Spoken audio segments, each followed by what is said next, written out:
能拦住我。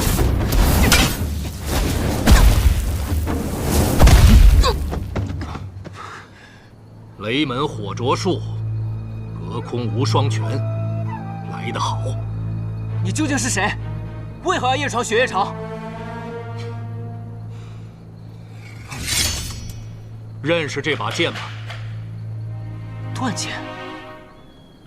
这柄剑的剑首是被李寒一所斩断的，但这把剑的名字叫断水。一剑断水，千江绝流。你是无双城城主宋彦回。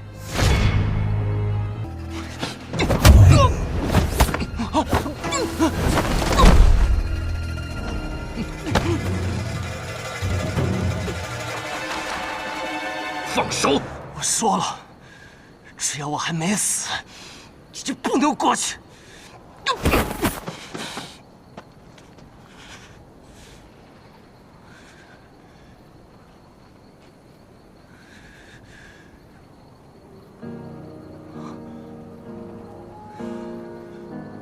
听雨。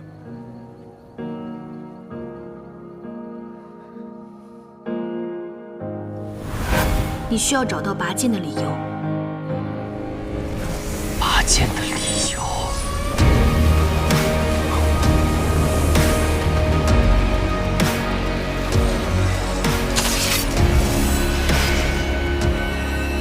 剑名。我也有一剑。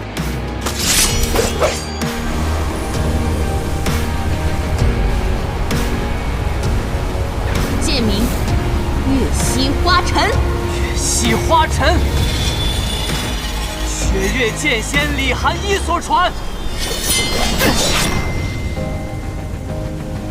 请宋城主赐教。够美，你够资格接我一剑。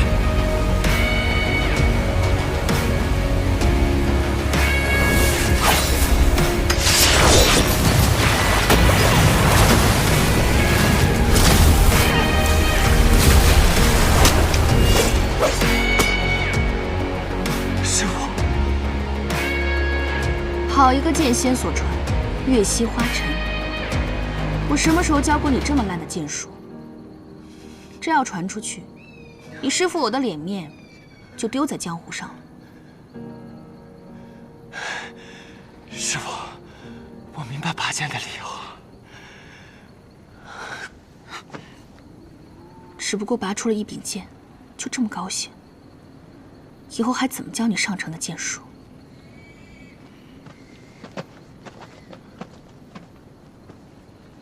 守护之剑，你收了个好徒弟。果然，还是这个结果。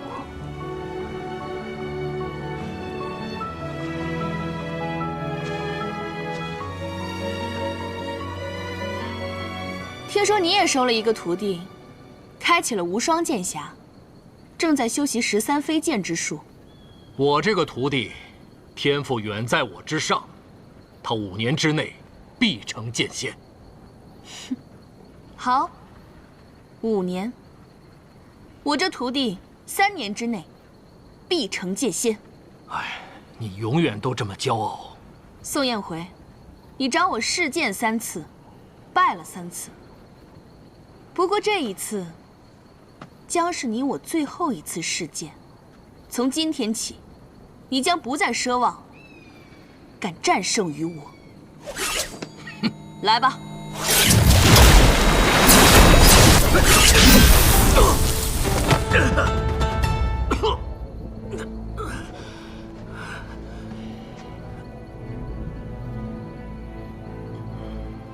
死在这一剑下，你可有遗憾？今日事件，我已无憾。你也是受一城之累。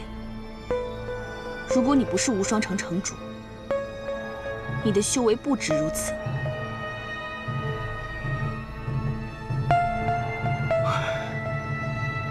手下留情。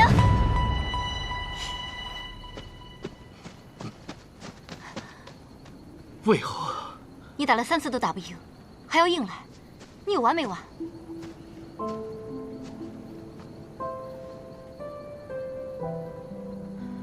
你的剑是守护之剑，虽然是我最不想看到的结果，但你本该这样，因为你的父亲姓雷，你的母亲姓李，所以我接受这个结果。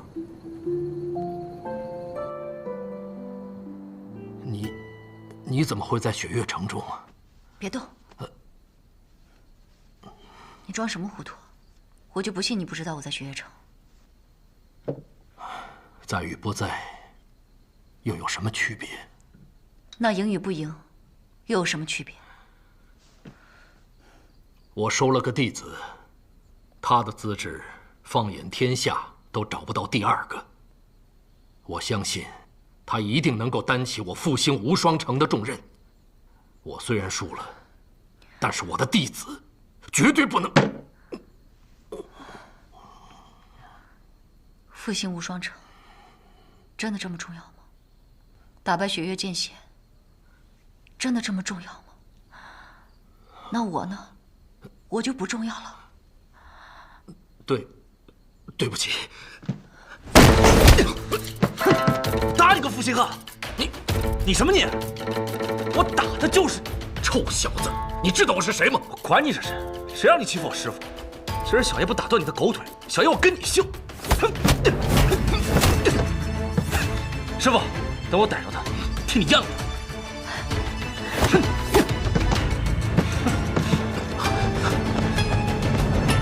下次再敢来，继续打你！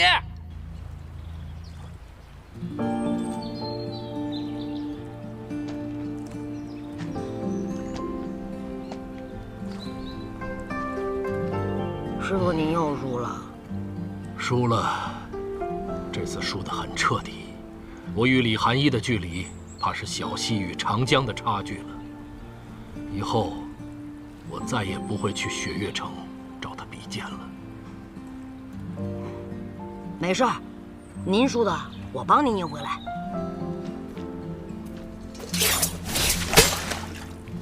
这一次，我见到一个人，他说他叫雷无杰。江南霹雳堂雷家雷无杰，好像没什么名气啊。以后你便会知道。难得你这个记性，还能记得住一个人的名字。因为他很特别。我那天见到的人，都很特别，我都记住了他们的样子。他现在是李寒一的弟子。我试探了他的武功，跟你相比，还差一段距离。我对李寒一说：“我的弟子5年之内必成剑仙。”可他却说：“这个雷无杰只需要3年。”看来，他对这个弟子是寄予了厚望啊。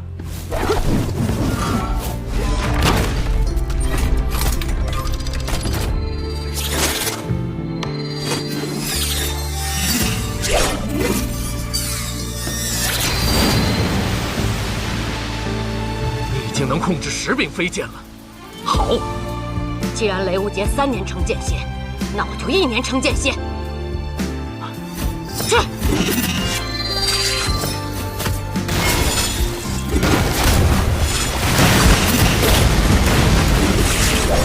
上！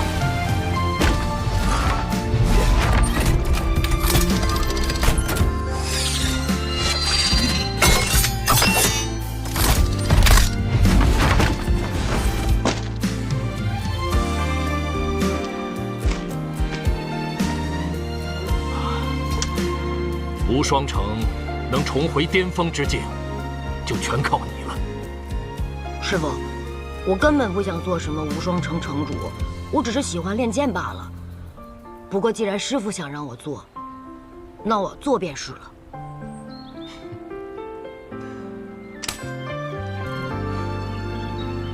好了，随我回无双城吧。嗯。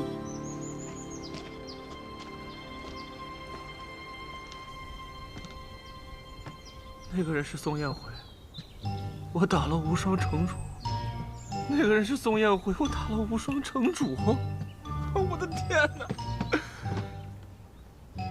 完了，完了，怎么办？你师傅呢？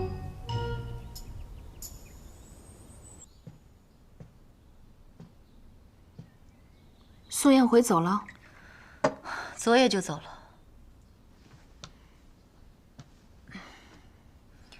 你怎么到哪儿都戴着这个破面具啊？难看死了。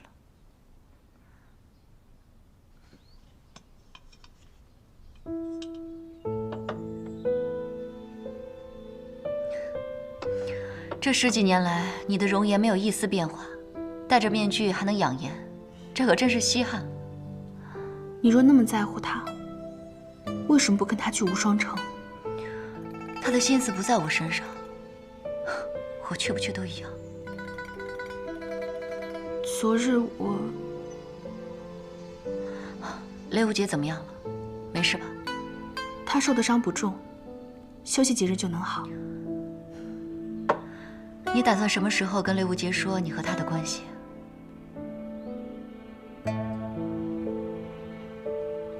我不知道该怎么开口。当初送他去雷家的时候，只不过是一个3岁的幼童，能否记得有我这个姐姐，都还两说。更何况这些年，我一心都在练剑，都没有去过雷家看他。我这个姐姐，也真是够不称职的。不过现在这个样子，其实挺好的，真的。这算哪般好啊？那日我劝你去找赵玉珍的时候，你也是这般说。那是不同的。我所练的止水剑法，要求心若止水，而他……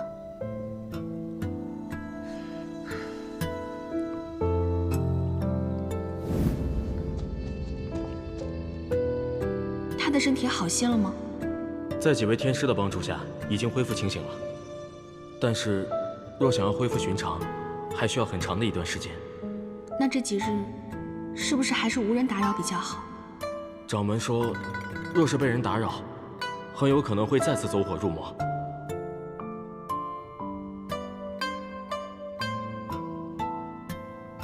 那好，那烦请吕掌教跟他说一声，我来过了。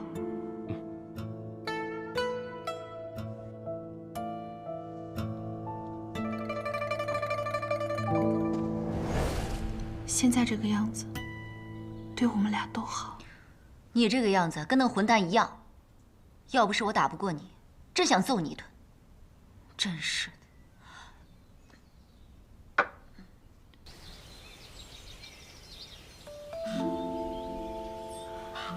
唉，终于能随心所欲地操控这把听雨剑了。不过，不对，都说了不是用力气拔。总觉得哪儿怪怪的，就好像漏了点什么。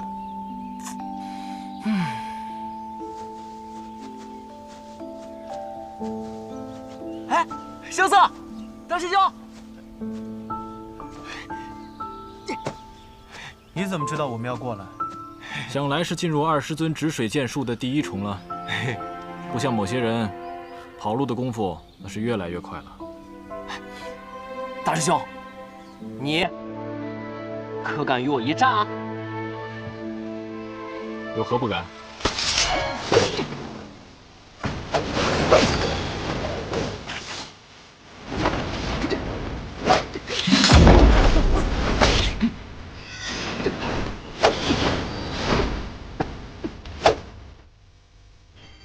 此剑，雪月剑仙所传，月溪花尘。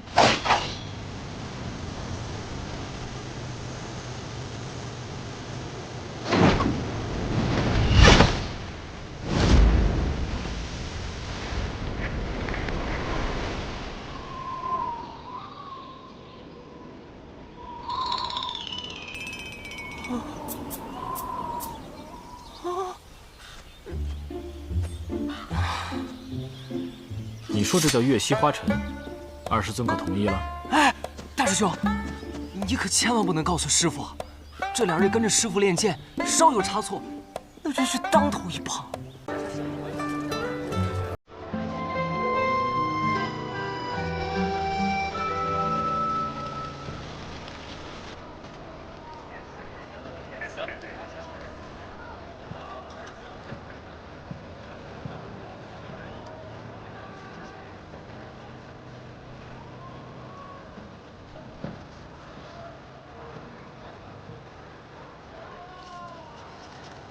风花雪月，确实风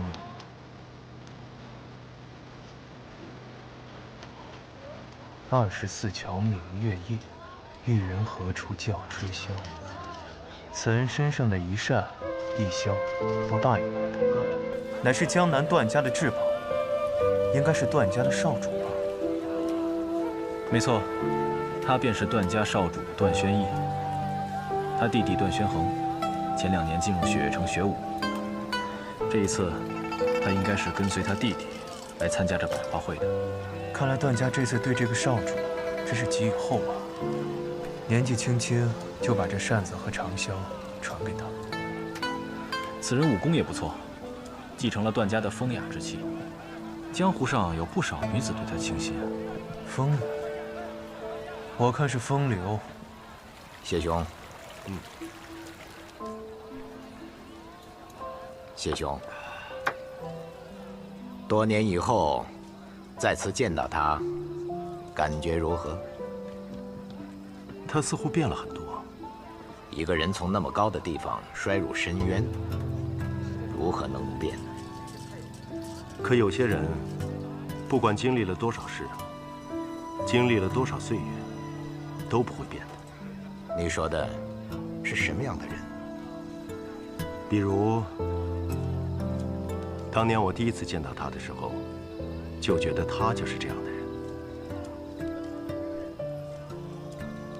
哦，对了，长风兄，怎么不见令爱呢？别提了，那个野丫头啊，只对舞刀弄枪感兴趣，不提她了。谢兄，你这次来百花会还满意吗？的确是难得的盛景啊，只可惜有美景没有美人，却是遗憾了。秀士3000，诗文满墙，这没有美人，这佳酿也变得无味了。今天来了这么多的世家子弟，难道就没有一个入得了谢兄法眼的吗？能称得上美人的人，这世间可不多见呀。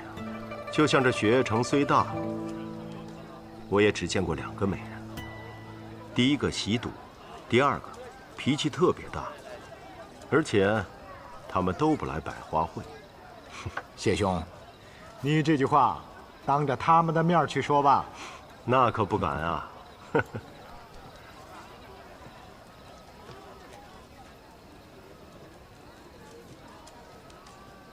那小憨后怎么还没来？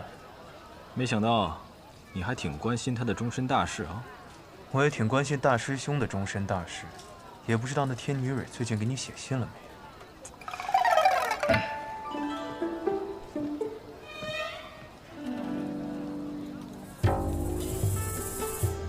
玄航，那位姑娘是你的师妹吗？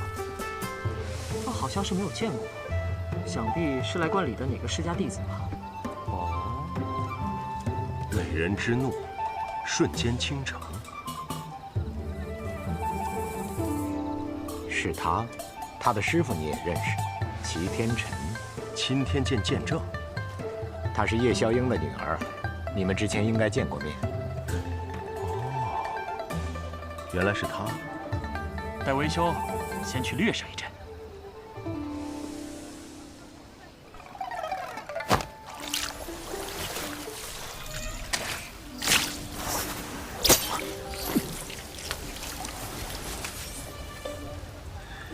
大师兄，你失手了。别说话。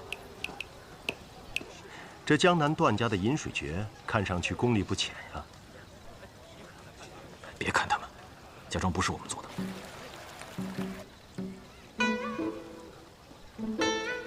本来也不是我做的。你们家的大弟子我看是低估别人了。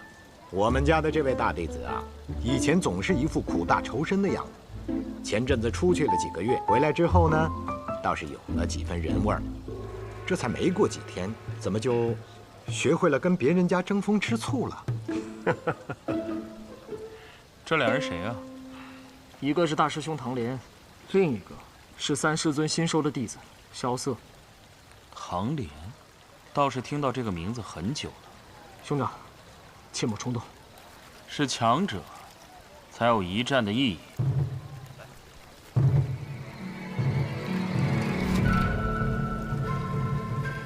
那边的唐莲师兄，据说唐门有个暗器，叫天女散花，不知道是不是这个？不准打我大师兄！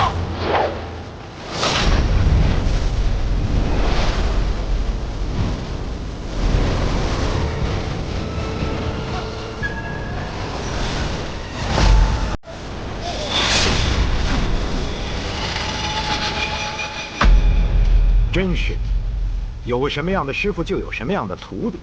他这一来，就要把我这百花会给弄秃了。刘无极，住手！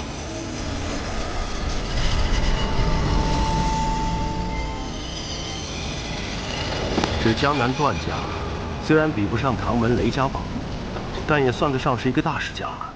这长子死在这里，不太好吧？不管是谁，都不能死在雪月城。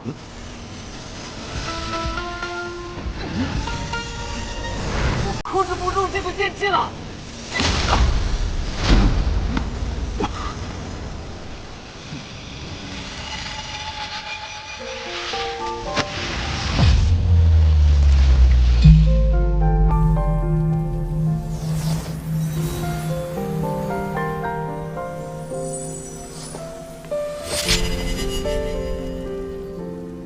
天涯路上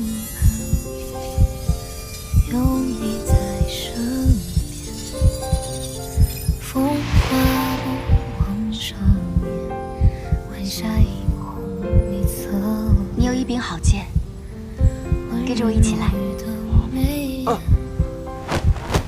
藏着执着的信念，英雄从不轻只用此生挽留你一腔的热血，只给我今天将心向明月，往事化作尘烟，花开花落于缠绵。这才是真的风雅。这是若一剑舞，将军叶家在战场上所创舞蹈。这个剑舞分为上下两谱，上谱曰云门，若行云流水，闲庭漫步；下谱曰沙阵，杀气横行，千里可闻。这一舞，想必便是云门，只是有舞无乐，似乎有些可惜了。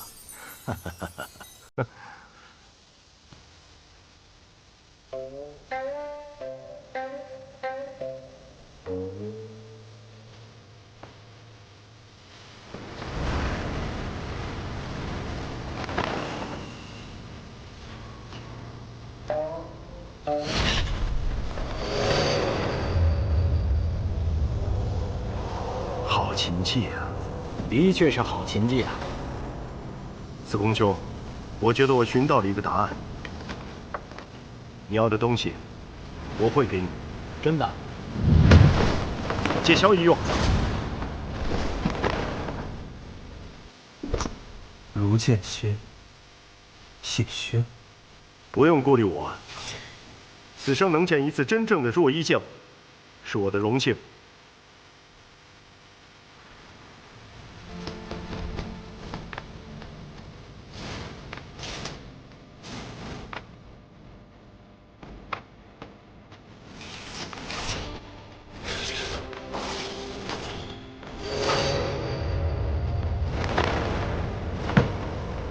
我欲乘风向北行，雪落轩辕大吉喜。我欲借船向东游，绰约仙子，迎风力。我欲踏云千万里，庙堂龙吟，奈我何？昆仑之巅沐日光，沧海绝境见青山。长风万里雁归来，不见天涯人不回。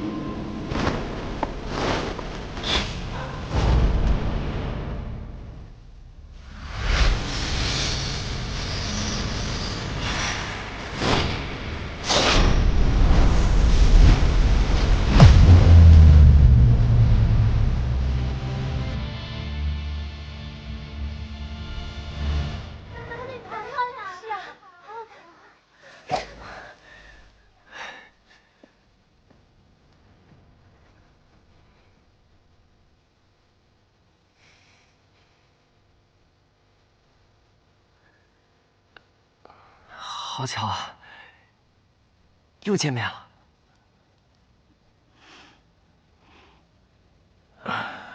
虽然我不懂其中之事，不过这样的开场白，是不是略显得有点烂？烂到令人发指。是啊，又见面了。有美人兮，见之不忘；一日不见兮，思之如狂。哟，有故人要来了。谢兄，还不快跑！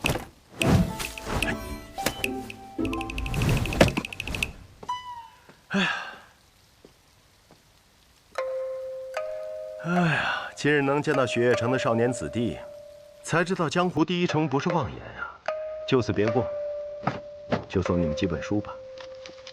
哎，这个送你。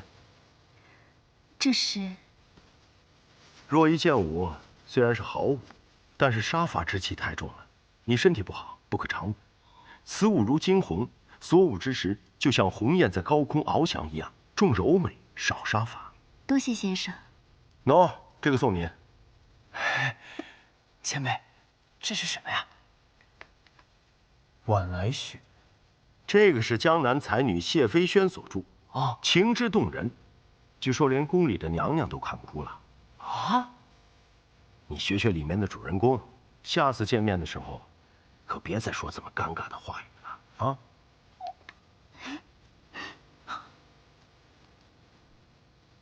我常常听你师父抱怨，他说他收了一个假正经的徒弟，可是我刚才听你朗声高歌，却颇有你师父年轻时候的风采。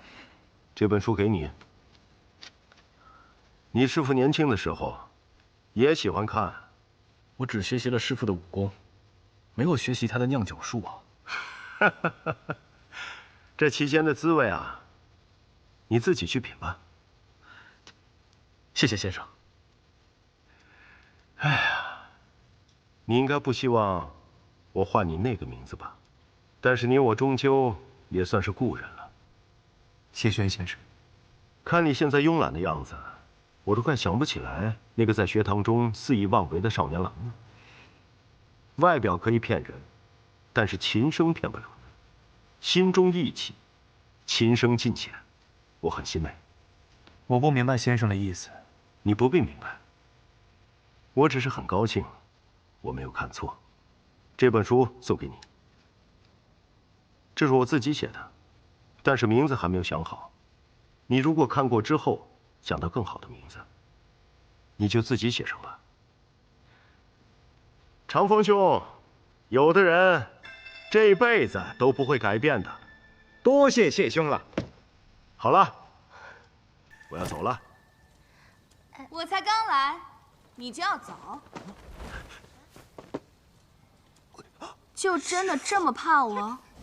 相见不如不见，不见如相见，眼虽不见，心已见。死书生！凶女人！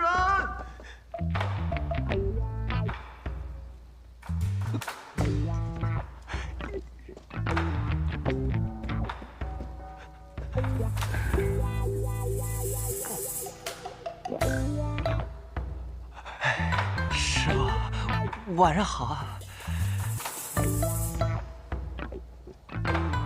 刚刚我在苍山上，忽然望见此处有一道剑气，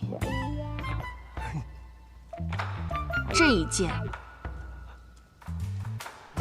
不错。师傅，你夸我呢？但是，是谁允许你下山的？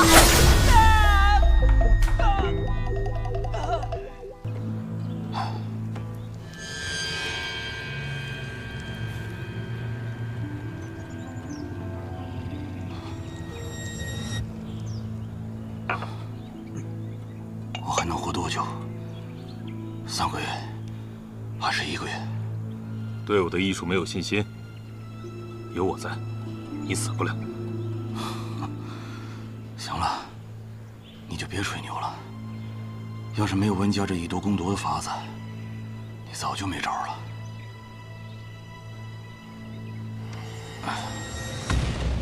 对了，没几天就要摆雷门宴了。我知道，倒是你，不是不爱参加这样的热闹吗？我这身子骨恐怕是熬不过这个冬天了。办这英雄宴，就是要让整个江湖都知道，我雷千虎死了，但是雷门只会比以往更繁盛。因为雷门双子又要重现江湖了。叔父当年说过，我们雷门这一辈一门4杰，本来应该是我雷家叱咤江湖的时代。可是最后，所有的担子都落在你一个人身上。有说有愧，是我们愧疚于你。你也可以让云鹤来当这个门主。你去你的江湖，去找你的李寒一。待你练到剑仙一日之时，我会亲自拜访。当年李寒一以剑之名拒绝我，我居然信了。现在这么多年过去了，不再是那个傻小子了，他心里没有我。我觉着是因为你丑。我比你帅。你的徒弟已经离开雪月城了，算他有良心，臭小子知道回来看看我这个当师傅的。他刚离开雪月城，后脚就有人跟着离开了。谁啊？雪月剑仙李寒一，还有赵玉珍也下山了。啊，你那能压剑仙一头的绝世剑术练得怎么样了？莫非这一次，我依然还是晚了？我要找全城最好的大夫。你来晚了，这城里的大夫都被叫走了。为何？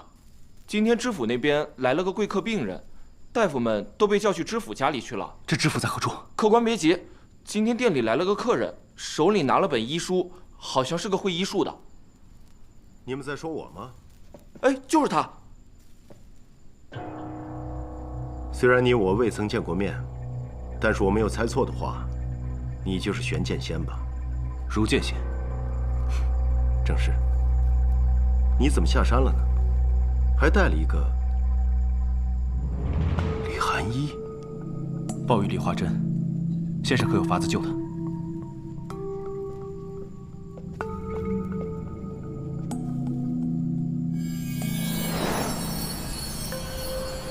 我拦住了26根针，但是还是有一根。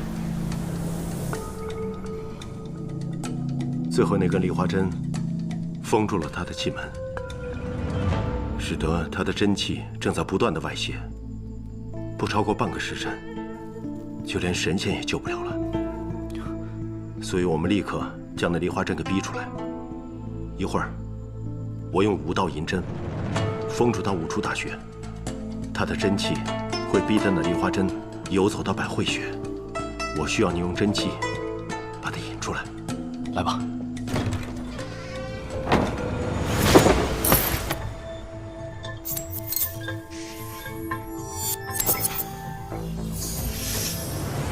1针鸠尾，2针神阙，3针西海，4针关元，5针终极。便是此刻。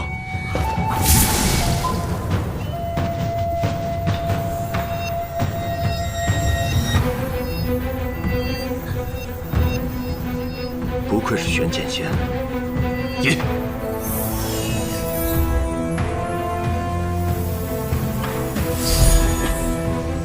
你受伤了？区区小伤，不足挂齿。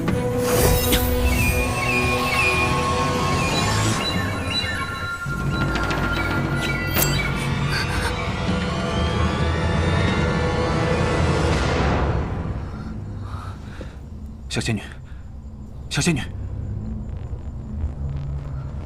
没事的，放心吧。你跟梨花针呢？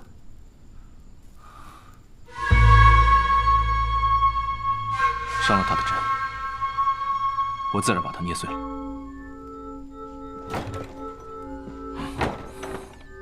国师，啊，一秉万卷书，行遍万里路。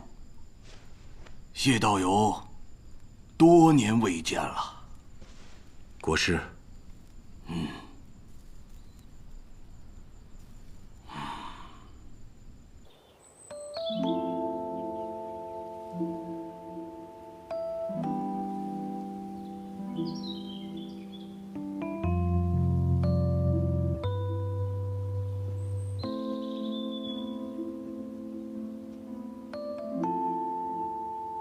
国师是来找赵玉珍的吧？可是，一夜过去了，都未曾见你跟他说过一句话，只是一直看着他。不知道国师你在想什么呢？在想枯木如何逢春，春去如何秋来。啊，国师讲话果然深奥。我与玉珍的师傅吕素贞有过一个约定，帮他一个忙，但我还是来晚了。可他却来得恰恰好。算算时辰，雪月剑仙现在也该醒过来了。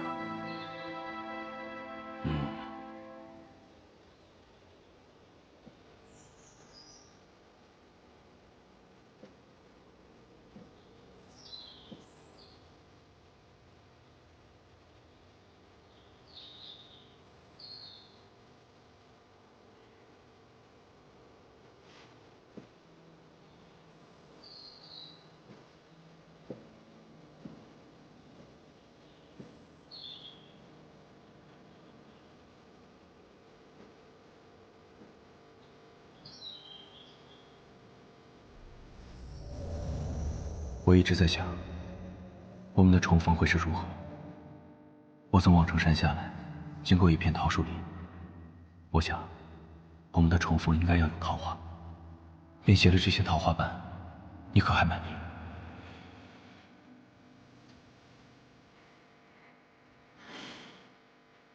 到这个时候，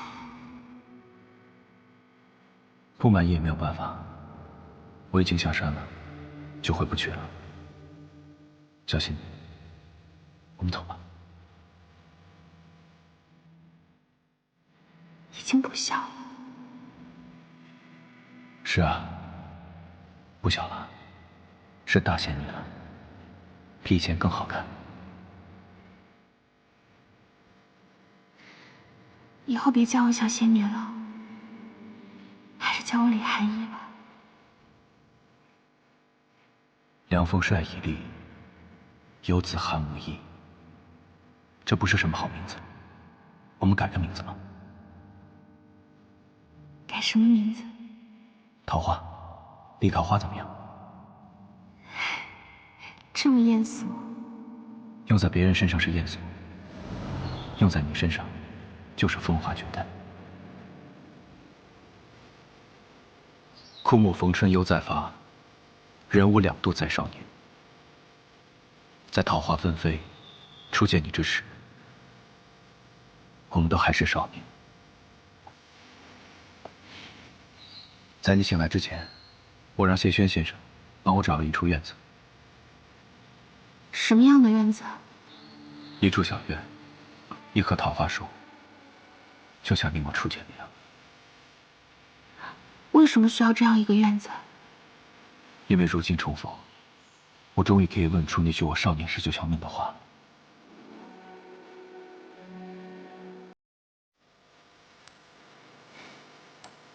小仙女，做我娘子多好。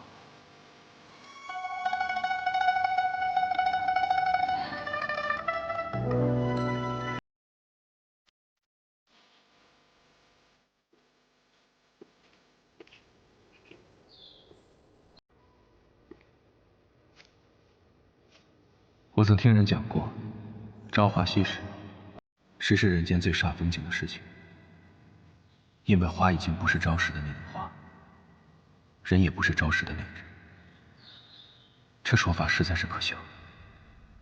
人会变，是因为那人的心不够真；花会变，只是因为那朵花不够美。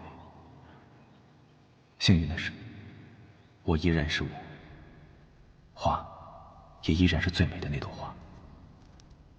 朝花夕拾，真是开心的。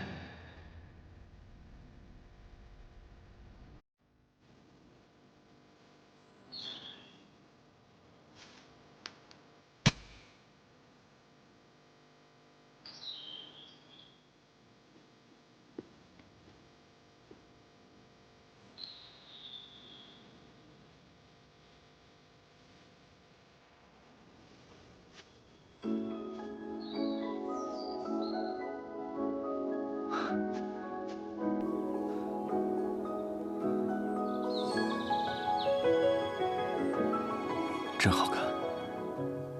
因为遇见你，所以才好看。我真应该早几年下山。我这一生，从未像此刻这么开心过。可我们这一生，才刚刚开始。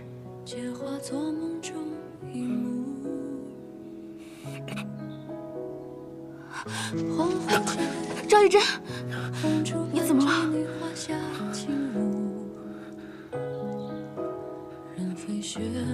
小仙女，我就要死了。赵玉珍，桃花帘外开依旧，恋中人比桃花羞。小仙女，我就说你是个姑。娘吧，可是我还是说错了，你应该是仙女吧？很高兴。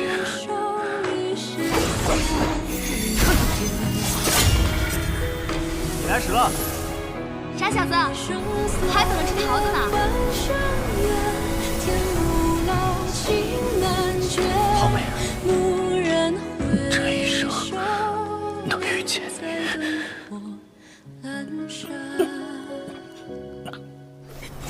小仙女，你怎么又戴着面具了？戴着面具好丑的，你还是摘了面具更好看些。真好看，连声音也这么好听。我第3次来望城山的时候，你可愿意随我下山？自然愿意。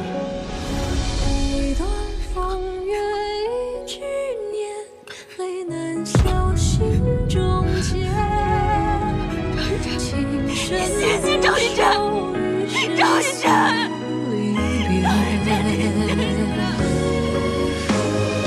赵玉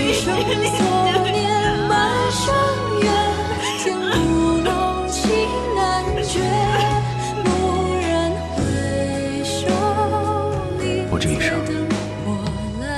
从未像此刻这么开心过。可我们这一生才刚刚开始，只要能日日的陪伴着你，我都愿意。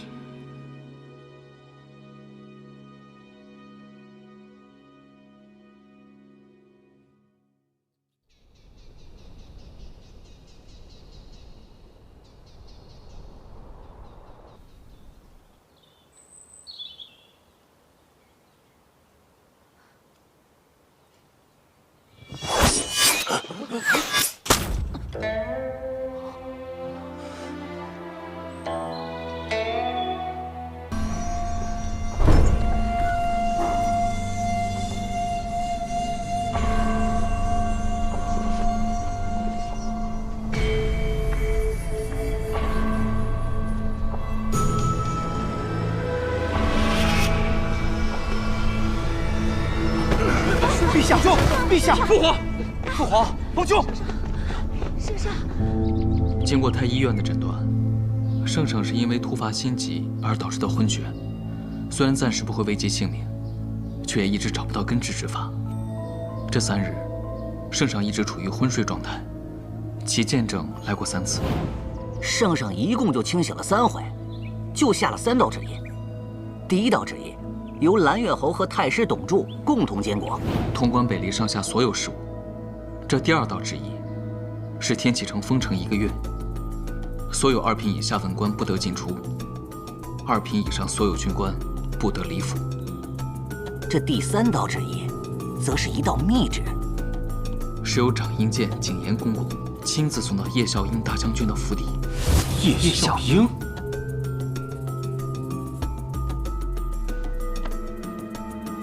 看来这次父皇病得真的很重。此话何解？父皇那3道旨意传到朝臣的耳朵里，则是代表了3个意思：托国、防乱、振人心。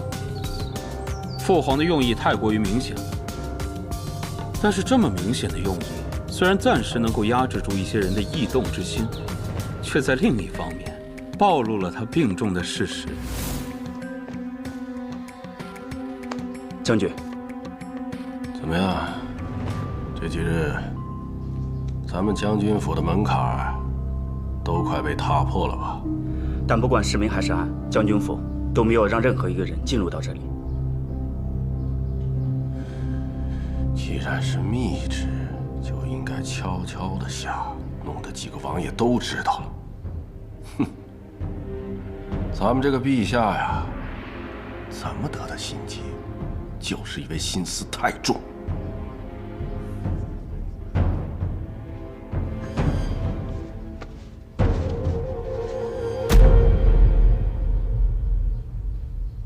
将军，您说圣上这是要做什么呀？哼，要做什么？哼，我掌握中军虎符多年，麾下将士无数。陛下现在给我这道密旨，就是要告诉那些权臣，他已经给我传递了某道指令。有了这道指令在手，到时候若真有人图谋不轨，我就可以按照旨意上所写的大肆行事。将军说的有理，可为何密旨上不写一字呢？因为我是人徒啊！我们这位陛下会真的信任我，给我一道圣旨吗？哼！我现在是被他摆了一道啊！若依那边有没有新的消息？有，他们已经成功了。那人已经到了雪月城，大小姐也在回天启城的路上。好，时间快到了。怎么样，回侯爷？圣上的心急暂时用药稳住了，但寻找根治之法还需要……这些话我都听够了。我问你，圣上到底要多久才能醒？短则3月，长则半年。荒谬！你们想让圣上长睡不醒吗？奴才不敢。侯爷，要不要再派人去青天界，请国师来看一看？太师，这国师毕竟不是大夫，再说他的身体……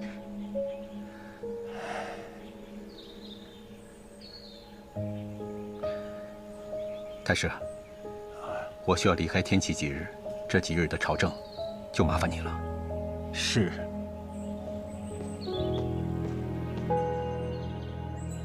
最近，白小堂在江湖中十分活跃，怎么姬若风又重新回来执掌白小堂了吗？啊，堂主确实说要带领我们白小堂恢复以往的威势，却不是姬老堂主说的。哦，新堂主，那是谁呀？堂主说与司空城主相见不会太远，到时候见面就知道了。有几分意思啊。这么说，白小堂这次是有要事相告了？白小堂也有消息想问雪月城。你说，堂主问，为什么百里东军和莫一没有回来？看来你们白小堂知道的和想要知道的都很多啊。莫一先生入大梦自关，10年之内都不会醒来。百里大师伯为其护法，莫一1日自关不出，他便1日不会离开蓬莱岛。原来如此。你这人可真有意思，说着消息着急，结果问我们问来问去，耗了我们半天时间，也不说那消息。大小姐不要着急，因为今天本不是我一个人来雪月城，另外一个朋友已经找到了真正需要这个消息的人。萧瑟，你们找萧瑟做什么？什么消息？天启城最近发生了一件大事，当今圣上在年嗣的祭典上晕倒了，靠着钦天监见证齐天辰，才勉强恢复了神智。胡闹！请父皇答应儿臣这个请求吧。你是皇子，自古最优秀的皇子，朝野上下都在说，未来你要继承江山。可是你居然跑来跟姑说你要去闯荡江湖，这不是胡闹是什么？可昔日琅琊王叔也曾仗剑闯江湖，儿臣又是琅琊王，姑是父皇还是他是啊？虽然你是父皇，可儿臣是琅琊王叔教出来的。父皇说儿臣胡闹，那就降琅琊王叔的罪吧。荒唐！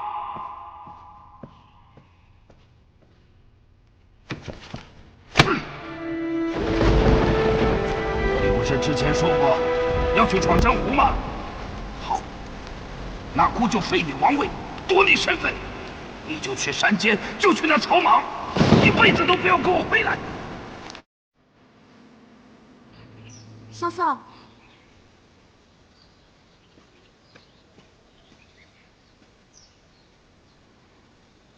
你都知道了，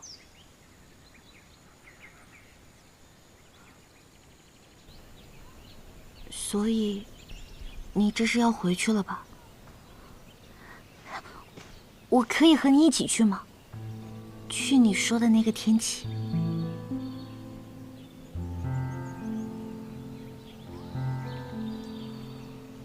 天启城这个时候应该会派人来雪月城。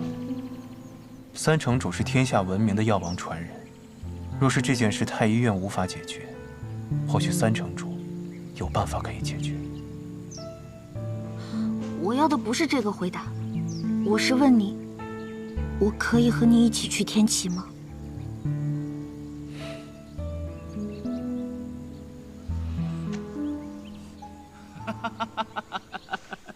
小楚河呀，小楚河，人姑娘都这么说了，你却还是沉默，真是太煞风景了。你是谁？啊，我是琅琊王。荒谬！我真的是琅琊王。琅琊王叔当年被刺，世袭罔替，其后代可传承王位。这位是琅琊王叔独子萧凌尘，的确可以自称为琅琊王。凌尘，好久不见。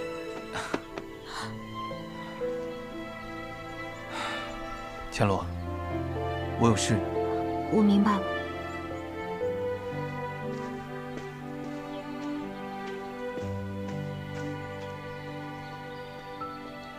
哎呀，司空城主的女儿啊，我觉得是你高攀了。4年不见，突然出现就是为了跟我说这话？自然不是。这么多年去哪儿了？我找了你很多次，都没找到你。天启城叛乱那一天，我父帅带着我，驾着一辆马车向北门行去，途中被白虎使拦了下来。我父帅独自留下来，没有抵抗，白虎使便放我出城离去。后来在我逃亡的途中，又遇见了北厉3神将，随后与我琅琊军旧将隐姓埋名，藏于市井之间。为何那天琅琊王叔会忽然离城？我不知道，这一切发生的很突然。在我遇到3位神将之前，我并不知道为什么会遇到追杀，我也不知道为什么我的父帅会被白虎使拦下。因为刑部所述，琅琊王图谋造反，在那天故意发动动乱。呵呵，我父帅如果真的造反，半个北离都会毁掉。天启城这样一个小小的动乱，就被说成是我琅琊王谋逆，简直是对我父帅的侮辱。的确，皇帝没说什么，琅琊王叔也没说什么。你的意思是，他们就像商量好了一般？我有这个猜测。那你就回到天启，查出这个秘密。那你呢？天启是你我终将都要回去的地方，只不过我们各自有不同的时机。如今你的时机已到，而我的时机还未到，我还缺一把火。我为你们点燃这把火，在我查到当年真相之后。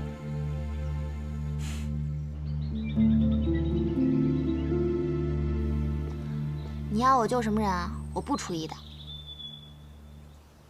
小神医可能不知道，有些人的要求是不能拒绝的，就比如我的。为什么？为什么？因为我是金衣蓝月侯，北离的大监国，现在整个北离都归我管，更何况你呢？他说的没错，北离现在他最大，我也不能拦他。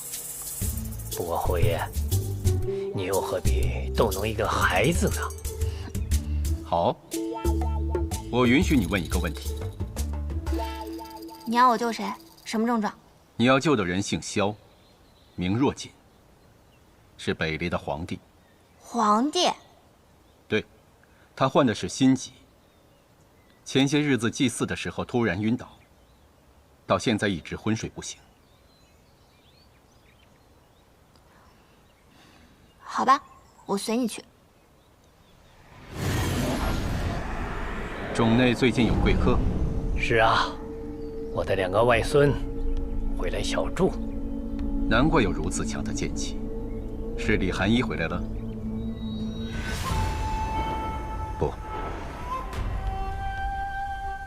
这剑气和李寒衣的不太一样，倒像是新月的。难道是穿红衣的那个小子？正是。好，很好。剑心有月，睡梦杀人。青龙守护，果然有了真正的传人。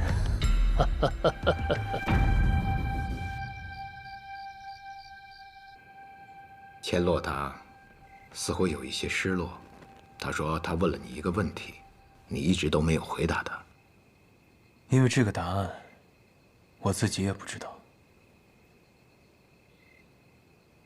你的父皇是一个不错的父皇，你也这么觉得？他甚至是一个不错的皇帝。我以为你会很讨厌他。我自然讨厌他。无论是当年叶鼎之的事情，还是后来琅琊王的事情，我都讨厌他。我甚至看不起他，想杀了他。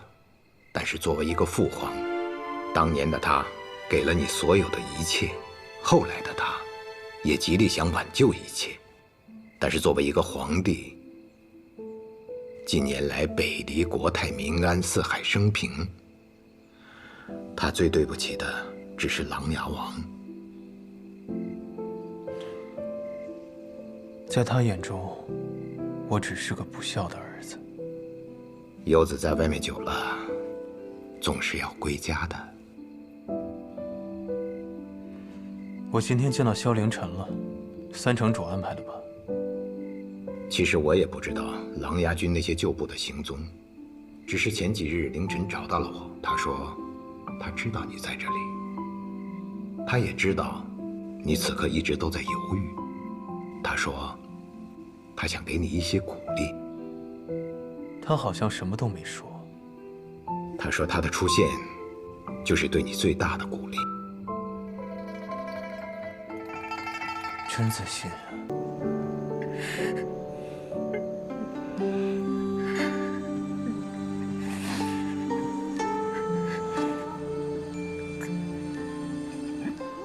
刘瑾，不要被仇恨占据内心。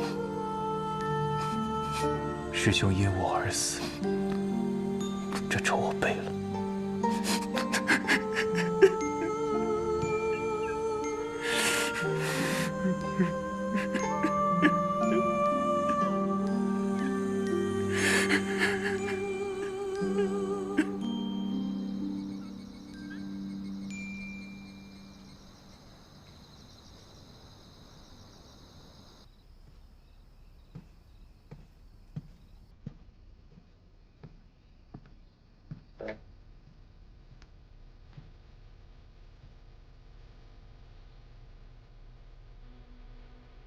没想到你会亲自过来。百里在蓬莱为某一护法，并不知情。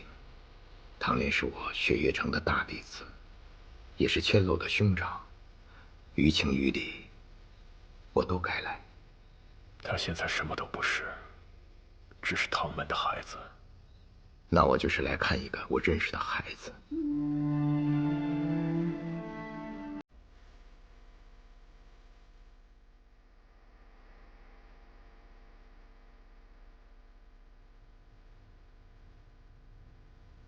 唐莲，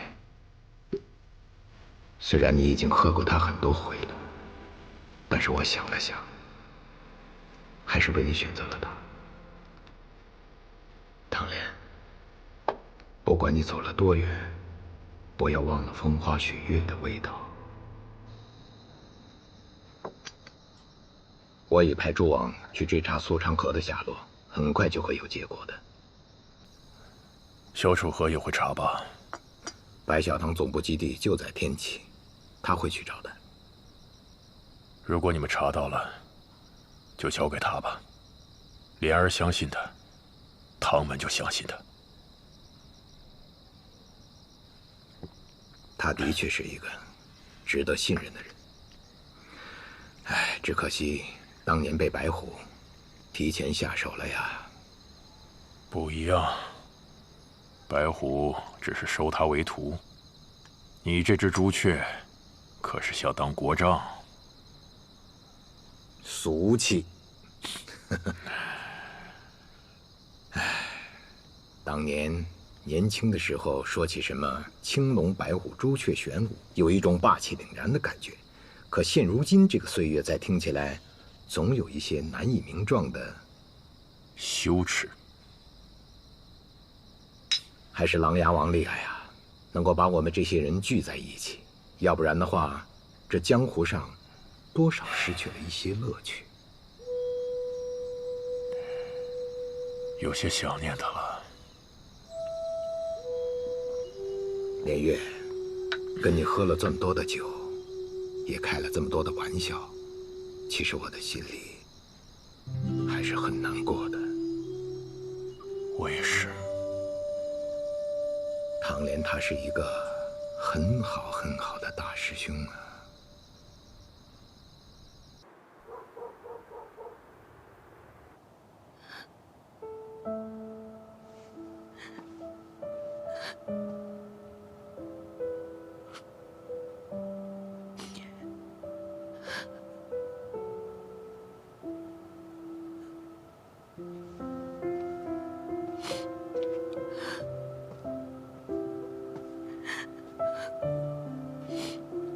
你怎么还没睡？你不是也没睡吗？我梦见大师兄了。他说什么了？他什么也没说，就是冲我笑。我跟他说，我们都好想他，都在等他回来。他就点点头。然后转身走了，我一急就醒了。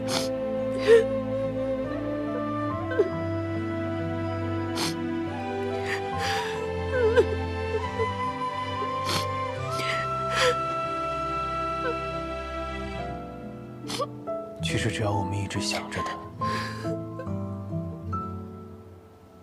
他就不算走，一直都在。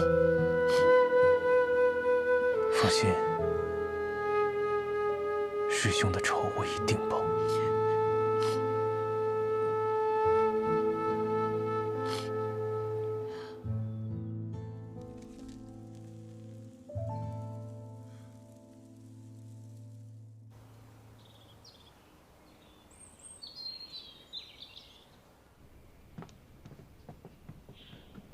请，公子，叶小姐来了。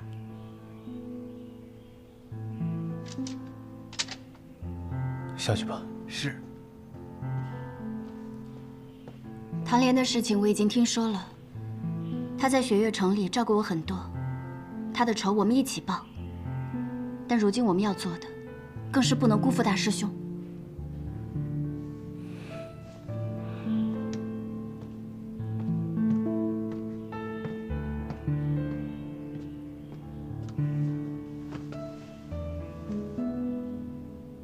你这次来，是大将军的意思吧？不，我不是代表我父亲，他的身份过于特殊，他若参与其中，很多事情会身不由己，所以我自己来了。你已经离开天启城很多年了，而我在去雪月城之前一直住在这里。我为了你的归来，已经等了很久了。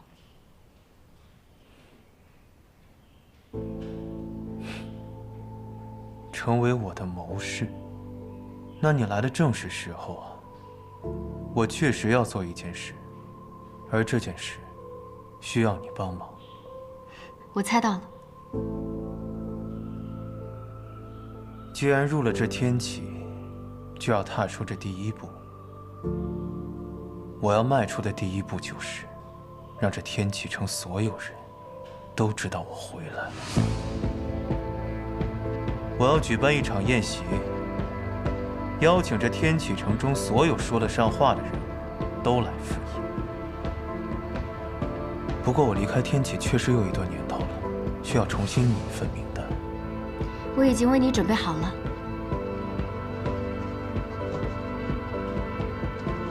这些人，要么是天启城的王公贵族，要么是朝中的达官显贵，又或是天启城的商贩大户。贵族们指的是萧氏皇族，而这些达官显贵便是天启城的世家势力，而这些大户们则是掌控整个天启城的经济命脉。这些人有的需要我们拉拢，有的则需要威慑。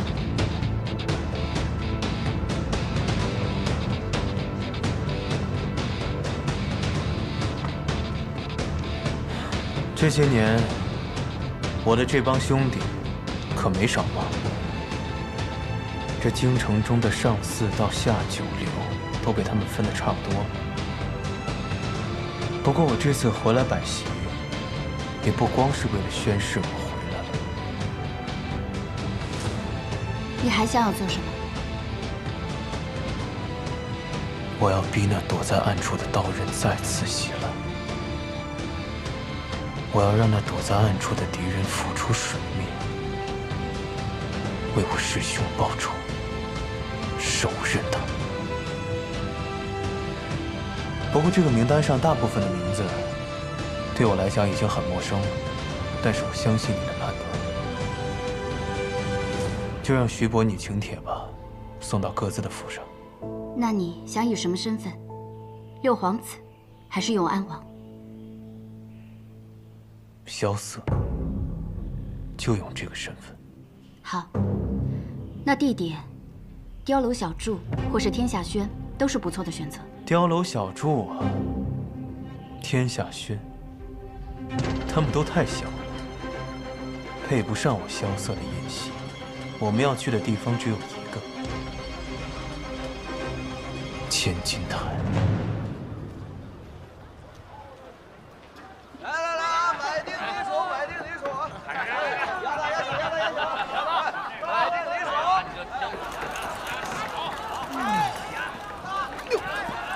六皇子，您回来了。我就猜到会先碰到你们中的谁，没想到是你啊，九爷。哟，这下了，什么也不爷的。都是兄弟们的台阶，六皇子就别奚落我了。快去告诉楼上，有贵客来了，快去！六皇子，这2位都是您的朋友？啊，来介绍一下，这位是雪月城2城主李寒衣的弟子雷无节，这位是3城主司空长风的女儿司空千落。哦，厉害了，厉害了！这位就是九九道，因为天启城981条大道上都有他的事，所以大家都叫他九爷。哎呦，大小姐，雷公子，叫我九九道就好。若依小姐也是这么叫的。你认识若依啊？若依小姐，那是我们京城美人榜的3甲，谁人不知，谁人不晓啊？美人榜谁排的？那自然是在下排的。不过姑娘放心，下次出榜3甲的位置就有姑娘一个位子。九爷，上面请贵客上去。知道了，贵客们，楼上请。请。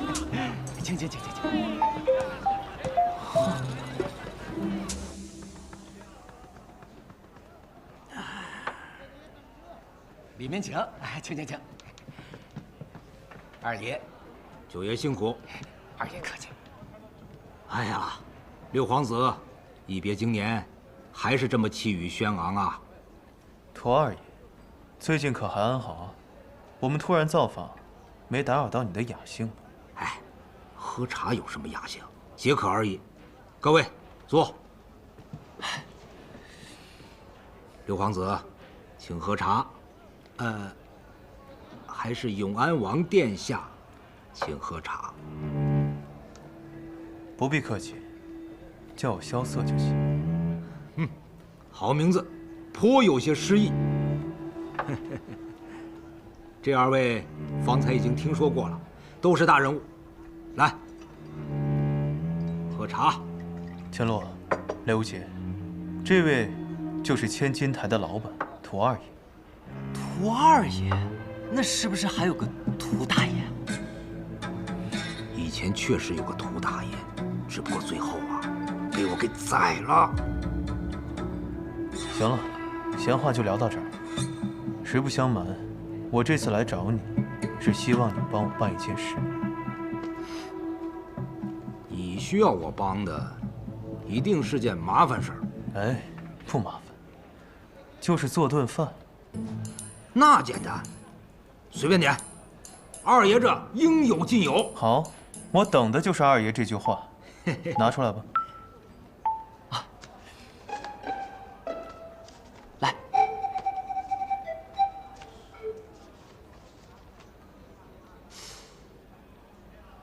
这，你知道这上面写的是什么吗？御宴。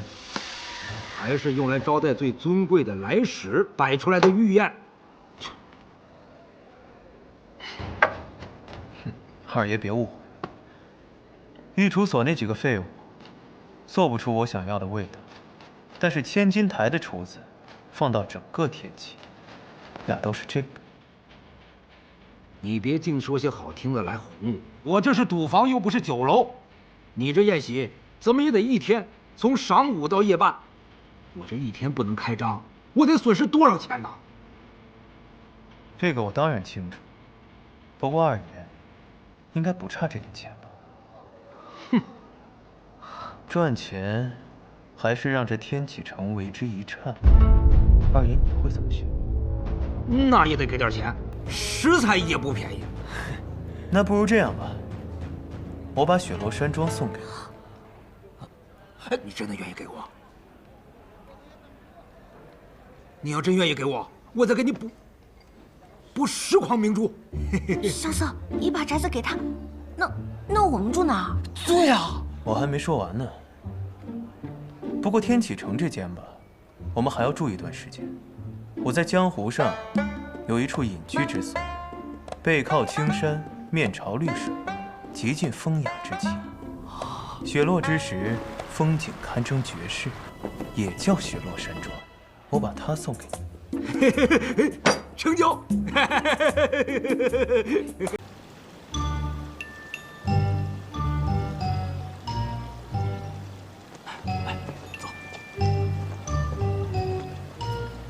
没错，雪月城上上下下所有的金钱开支，都是由我来负责的。那就好办了，800两。听唐莲说，你的名字叫萧瑟，是又如何？好名字。少拍马屁，该还钱还钱，我着急赶路。萧瑟，你……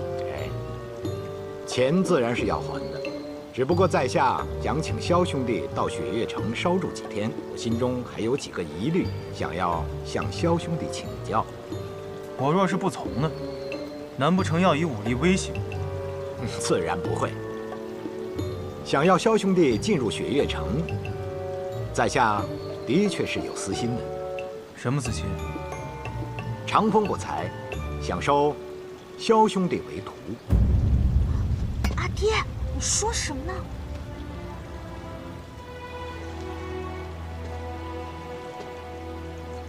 长风不才，想收萧兄弟为徒。想收我为徒？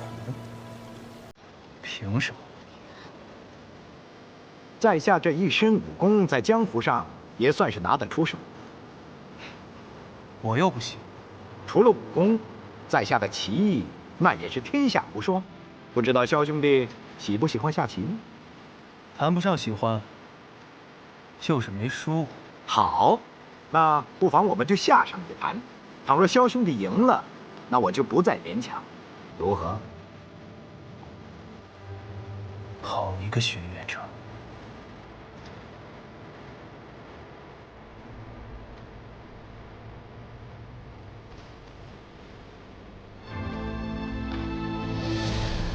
你当初就是这么骗落霞仙子留下的？愿赌服输，这哪是骗呢？请吧。围棋乃是鬼道，并非大道。想不到堂堂3城主，竟如此沉浸鬼道。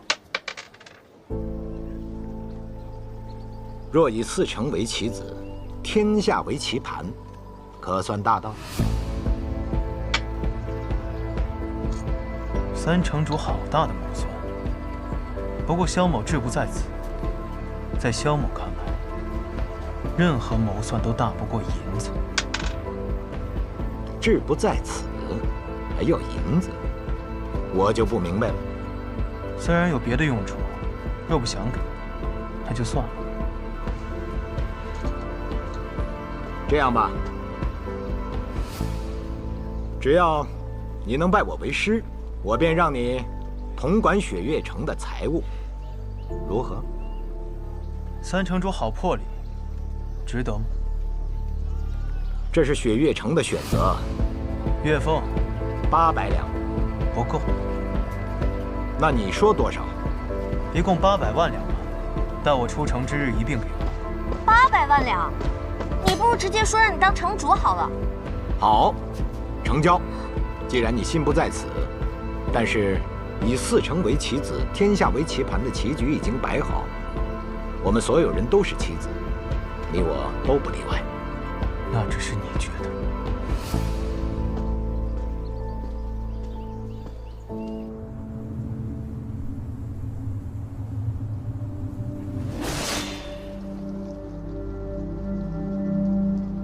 化雪山庄的美，总会在片刻之间悄然凋谢，往往这时候都会下着微微细雪。阿爹还在世的时候，每年都等着看这片刻凋零的美景。他正这种景为雪上，他觉得梅花凋零之时，雪也已然死去了。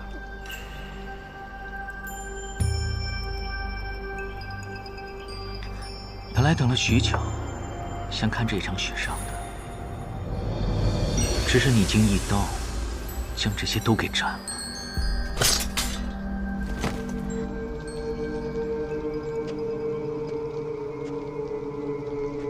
带他下去吧，睡一觉醒来，便什么都给忘了。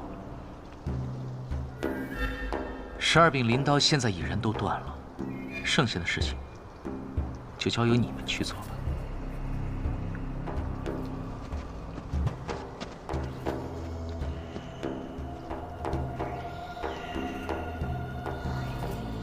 宗主，关于你的那几个朋友，刚刚有一些新的消息传来。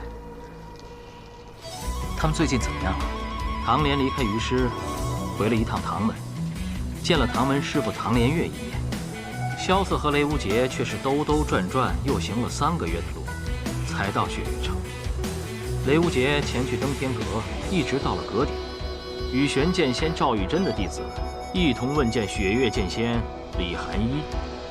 虽然最后被一剑打了下来，但是却被李寒一收入门下，成为了他第1个弟子。这小子运气倒是挺不错的，能被雪月剑仙收入门下。不过听说他的另一个师傅雷轰和李寒一倒是有不少渊源。那另一个呢？那个抠门的老板回他的雪落山庄了。萧瑟也留在了雪月城，并且成为了枪仙司空长风的弟子。我还以为会是酒仙百里东君。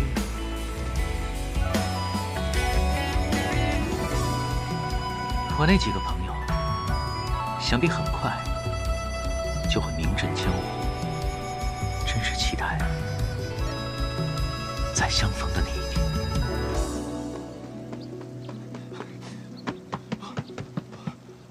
萧瑟，醒了？我睡了多久啊？1天1夜了。这么久？那你在这儿等我，是要跟我道别啊？哟，这么想让我走啊？是不是知道自己赔不起那800两，想赖账？不是，那个，哦，我找大师兄要去。去吧。那你等着。要什么呀？3师尊已经给他钱了，小心被他骗了啊！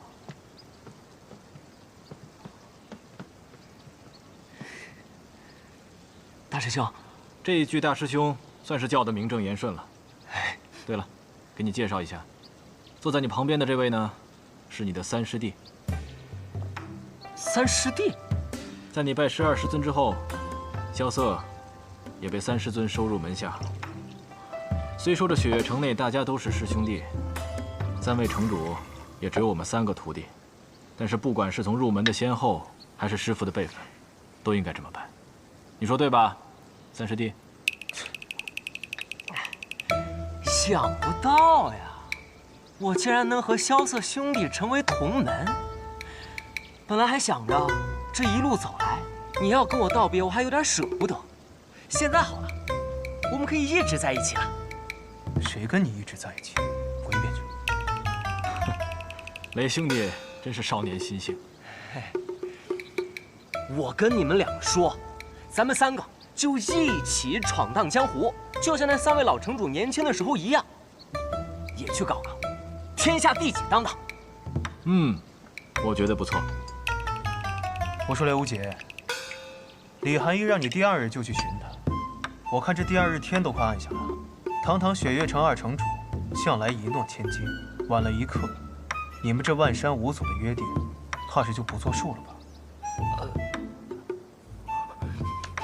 告辞。小憨货。他这个年纪的少年郎，不就是这样吗？一路向前冲，万事抛脑后。所以才叫他憨货呀。话说你赖在这雪月城不走，真的是为了那800两？错了，是800万两。萧瑟，我有一个问题想问你。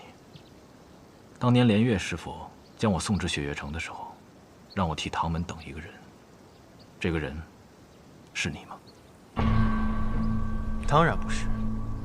想都不想便说不是。我说你这人还真是奇怪，你就算要等，也应该是等一个如花似玉的姑娘，你等我一个大老爷们干什么？你看着像是一副久经世事的样子，可实际上你才多大呀？你也就比雷无杰大个几岁吧。管得着吗你？我不管你，有的人管。这话说得好。3师尊。看来今天我这小院贵客挺多呀。萧瑟，见到三师尊还不赶紧行礼？哎，无妨无妨。我虽想收你为徒，可你并未同意。唐莲、千洛，你们两个守在外面，我和这位萧兄弟商量些重要事情。是。是。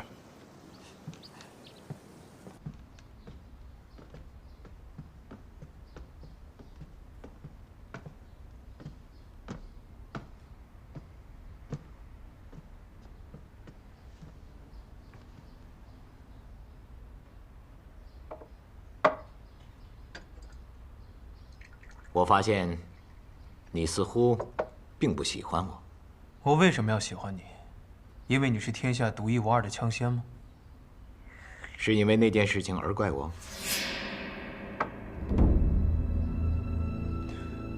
我也不怪你。趋利避害是每个人的选择，我只是不像他们一般看得起你罢了。独一无二的枪仙又如何？想收我为徒？你还不够资格。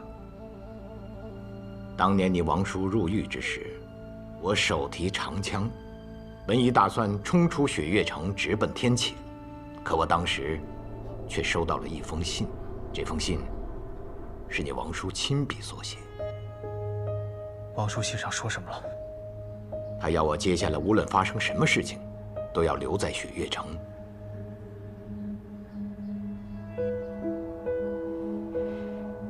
你确定是王叔亲笔所书？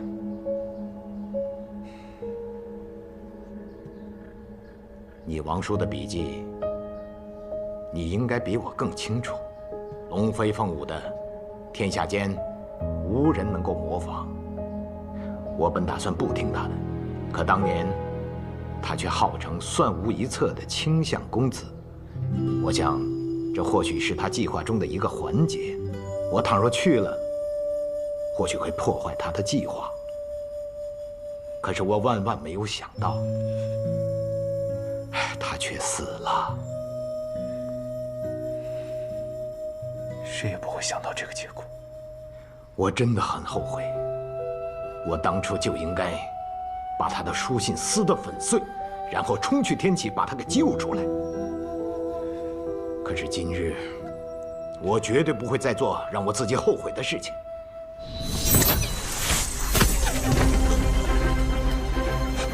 做什么？哎，千洛，放心，三师尊一定不会为难萧瑟的。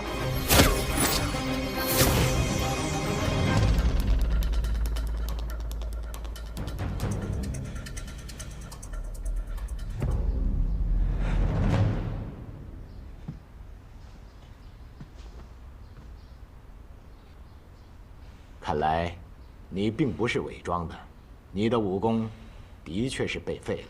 多管闲事！哎，我司空长风乃是药王辛百草的半个徒弟，若论医术的话，天下我至少也能够排名在前5。所以，你有办法？你血脉不畅，这会给你的隐脉带来严重的后果。什么意思？多运动运动。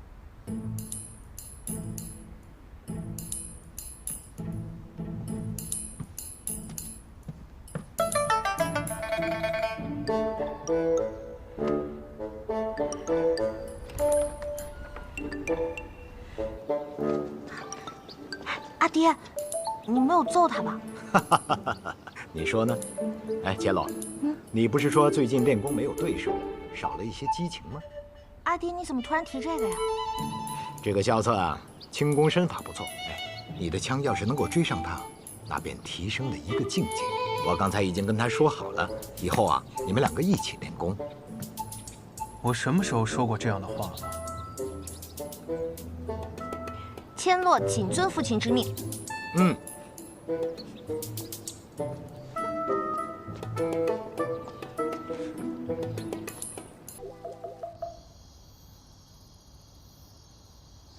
师傅，你怎么从来不去参加百花大会啊？再美的花，看了10几年也就看厌了，有什么好看的？哦，对了，刚才那个人是不是就是读书个剑仙的谢轩啊？还真如传闻中一样，儒雅又霸气。哼，死书生。他还送了我本书，叫《晚来雪》。但他送给别人的书都挺特别的，我的那本好像听竹书轩就能买得到。你喜欢那个叫叶若依的女子？啊？为什么？因为她长得好看。就这一个原因？好像也没有别的原因了。哼，你也倒是坦诚。师傅，我说她长得好看，不是因为我喜欢全天下所有漂亮的女子，只是我见她的那一面，就觉得自己有些不对劲了。但仔细想想，我不了解她的过去，也不知道她的性格，连她喜欢什么、讨厌什么也不知道。想来想去，或许也只有那一眼的心动吧。又或者是，她长得好看，可是长得好看的人都喜欢骗人。哎，师傅，您这么说，您被漂亮的人伤过？师傅说，这漂亮的人都会骗人，果然是真的。师傅，我错。我第3次来望城山的时候，你随我下山。啊？那我便1年后再来。哎。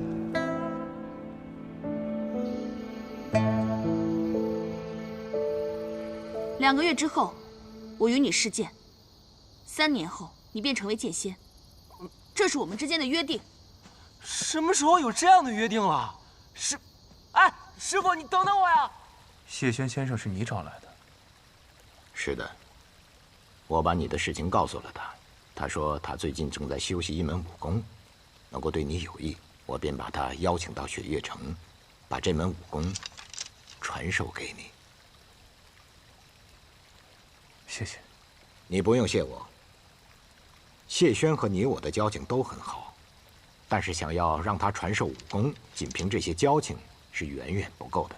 他的武功，只教他让他觉得能够配得上他的人。你刚刚抚琴的时候，他才做出了这个决定。看来此书真的有奇效，3言2语，你便看出了一些门道。真切流转，万法通行。谢轩先生给此功法命名为流转。看来谢轩没有骗我。他说你照此功法修习3年，你的功力就可以慢慢恢复到从前的大半，再加上我的药理之术，就算胜过当年，也是指日可待。但是你要切记一点。什么？虽然他在书上没有提到，可是以你的聪明才智，你很快就会发现，流转之术不但可以帮助你慢慢的恢复功力，还可以帮助你短暂恢复到最强的力量。但是如果你这样做了，便会前功尽弃，甚至还会有性命危险。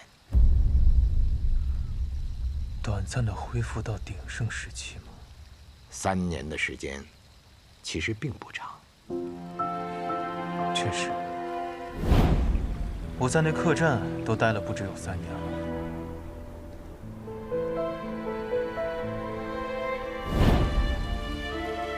但是术法，术在先，还必须要有法。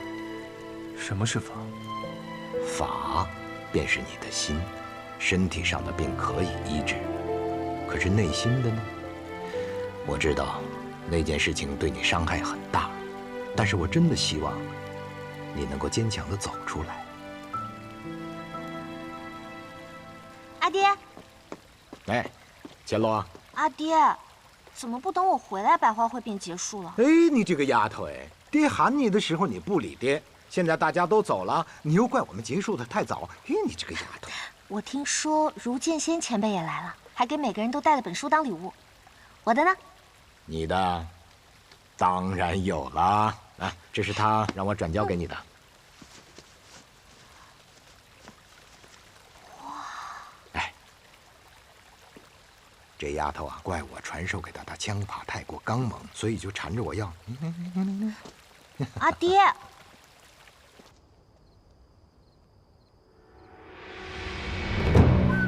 颜回，这些年你做得很好。大长老，还请有话直说。这些年，无双城从没落到重新崛起，全靠颜回你的操持。你是中兴之才，但是无双城现在需要的却是一个开疆辟土之人。哦，一个野心勃勃的人。对，今日起，城里的大小事情，你就不用再操劳了，交给松涛负责吧。师兄，好久不见。这无双城城主的位置，我本来就没有多大的兴趣。但是，松涛，他没有这个资格。你说什么？松涛当年的武功便不如我，所以他才出走无双城。如今你们把他找回来，不过是因为他更容易控制，更愿意听你们的命令行事罢了。颜回，你逾矩了。我这个城主可以不做，但我要推荐一个人，我该有这个权利吧？当然。就这小子吗？就你这小毛孩也想当城主？先和我试下刀吧！确实是个小毛孩。无双，来了，师傅。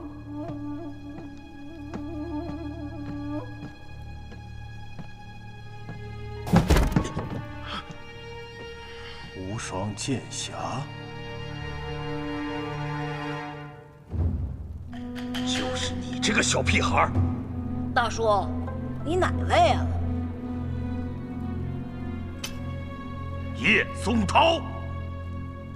哦，好像也没什么名气呀。你就是没什么名气，这回你没记错。无双，下面你就和你的师叔比试一场吧。倘若你赢了，你便就是无双城的城主了。好了，知道了。那就比吧。你站在那里，我们怎么比？哼，没见过世面。云缩、冰霜、风香、绕指柔、玉如意，陪这个大叔好好玩了。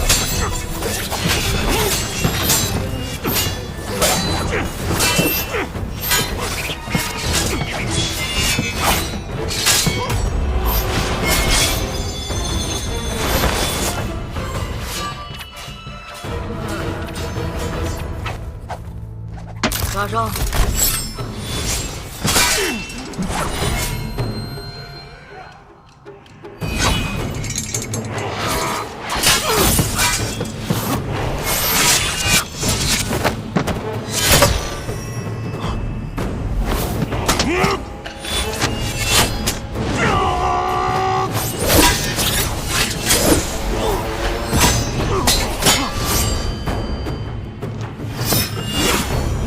你的刀叫断破，我的这柄飞剑叫杀生，也算是你来我往了。是断魂，不是断破。哦，是叶松子的断魂刀。是叶松涛。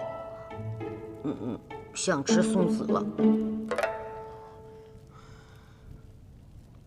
颜回，你有一个好徒弟，竟能同时控制6柄飞剑，这样的天资，无双城100年来也未曾见着了。但是，你剑指师门长辈，太不敬了。不敬？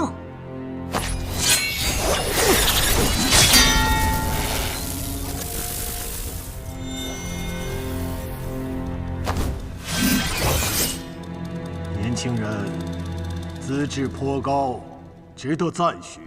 但是你太不把长辈放在眼里了。大长老挺厉害呀，你怎么不当城主？我老了。我倒是挺年轻，你觉得我能当城主吗？颜回，你培养了一个无双剑侠的主人。是。这样的人应该带领无双城回到真正天下无双的时候。一座城池的命运，真的要压在一个孩子的肩上吗？师傅，我虽然记性不好，但我才不是孩子呢。我是无双，天下无双的无双。从我叫这个名字的时候，我是不是就注定要坐这个位置了？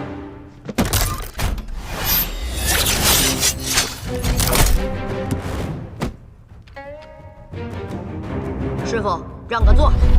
大胆！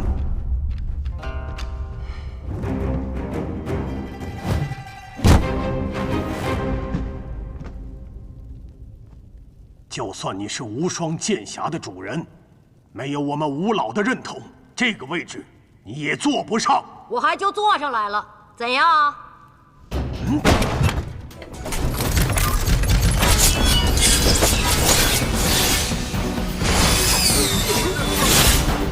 大长老，你说这位置我能不能坐？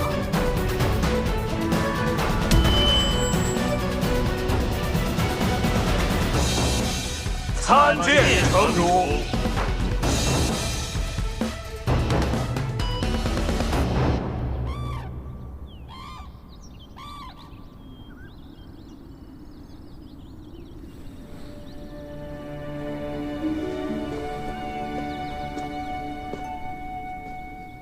师傅，我来履约了。我有3件，请君试之。好。第一件，雪月剑仙所传，月溪花尘。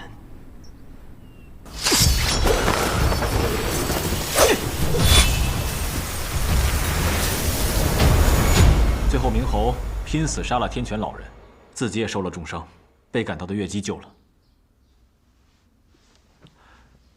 三师尊，怎么了？那傻小子下山了。下山？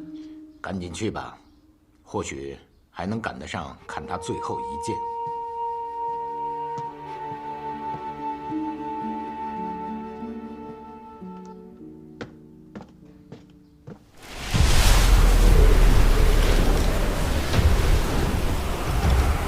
很好，雷轰在你这个年纪，剑术不如你。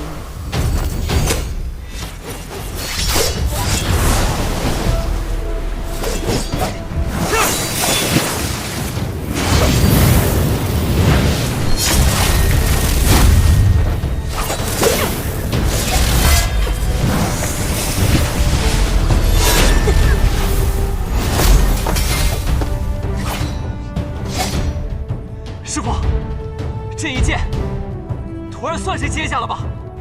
勉强算是接下了，不过只有这个程度的话，你接不下剩下2剑。只有用这个办法了。剑回！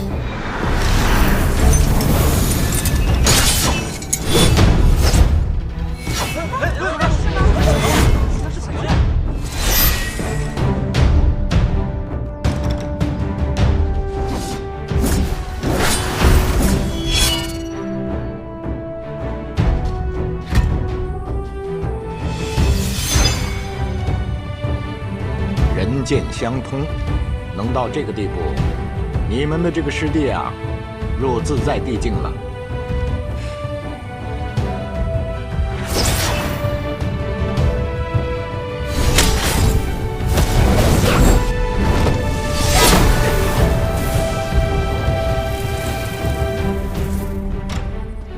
第2剑，双手剑术，其一，雷门剑客，雷轰所传；其2，雪月剑仙李寒一所传，名指云烟。这第2剑，请师傅试之。好，为师也赐你一剑，这一剑也有一个名字，叫平地一声雷。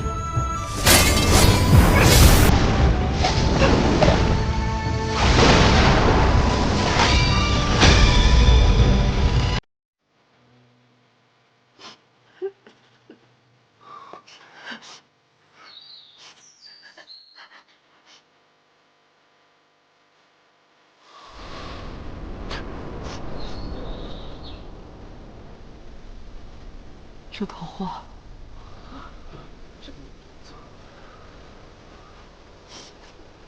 看来，终究是没能避免这个结局啊！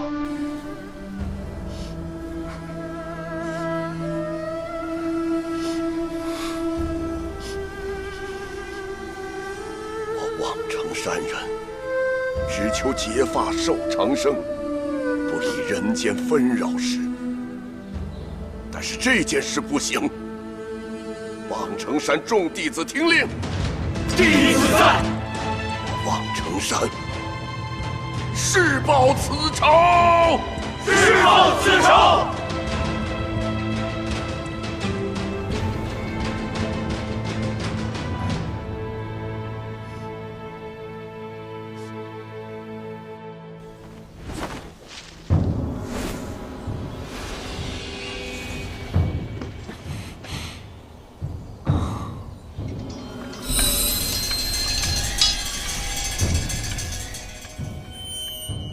破军为何突然振鸣？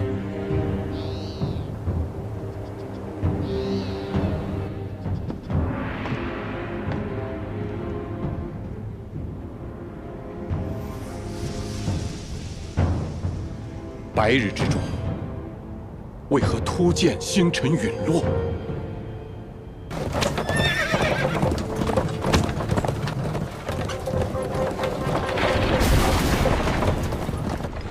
如何了？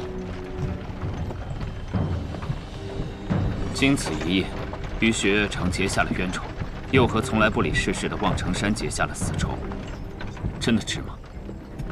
沐雨，沐雨从未对大家长的决判提出意见，但这一次，我想问，值吗？无论是雪月城，还是望城山，不久都将不存在了。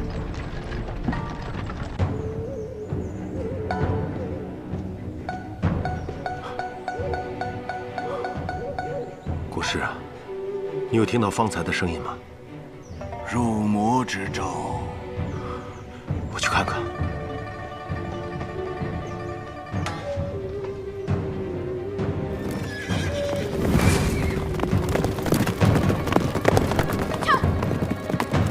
撤！进！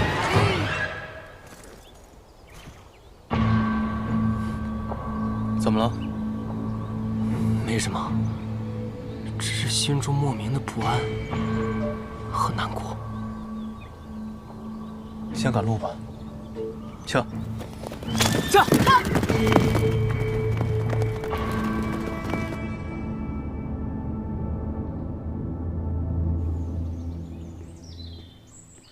皇兄，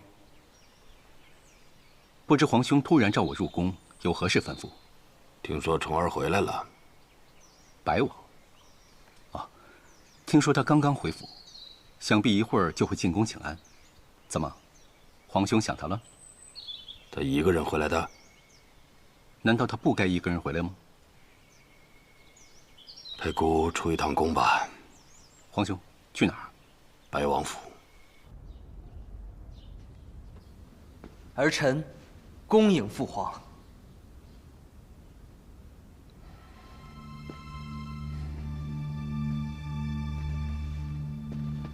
都起来吧。谢父皇。才几日不见，怎么瘦了这么多呀？回父皇，回来之后，不幸感染了风寒，最近正在家里休养。你身子骨不好，平日要多加注意啊。谢父皇关心。父皇。 楚河的事，陛下，殿下真的已经尽力了。可当时六皇子态度坚决，宁愿接了奴才一剑，也不愿离开。我知道，虫儿一定是尽力了。但是这世上的事嘛，很多都是人定不了的，还是听天由命吧。谢父皇体谅。楚河还好吗？ 回父皇，楚河很好。楚河说，一直很挂念父皇。这话是楚河说的吗？哎呀，你真是个善解人意的孩子呀！好好养病，姑先回宫了啊。儿臣恭送父皇。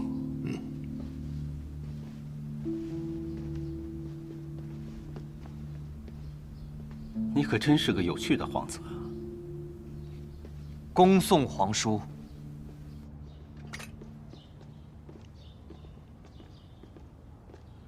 皇兄，我们现在去哪儿？去赤王府。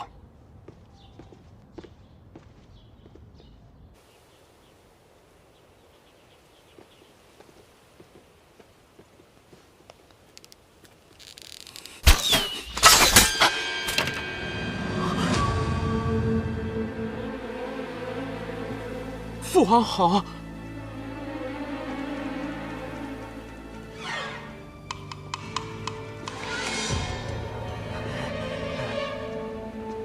从小就练习射箭，到现在竟然还能射偏。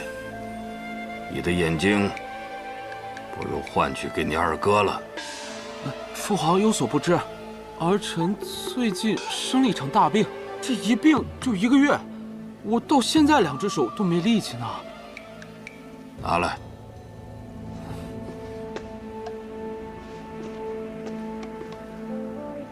病了1个月，还能拉开这2弹之弓吗？这不才射偏了吗？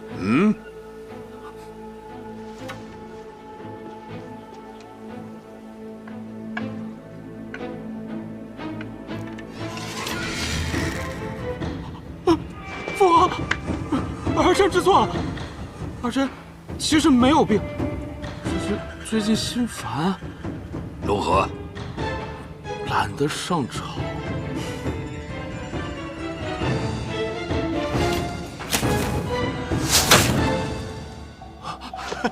父皇好剑法！跪下！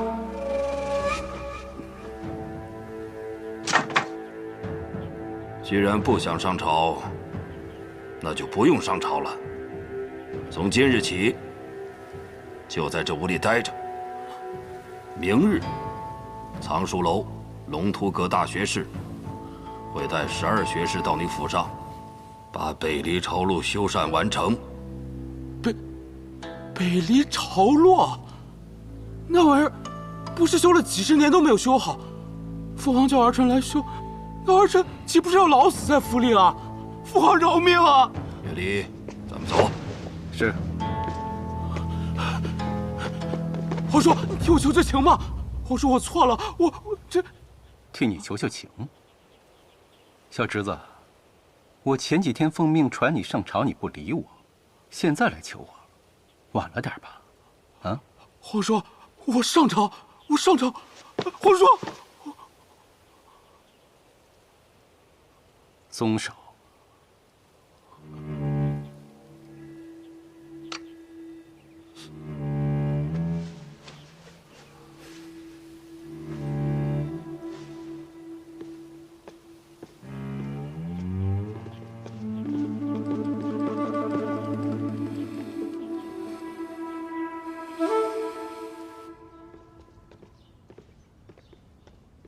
皇兄，这小子太不争气了，我都想替你收拾他一顿。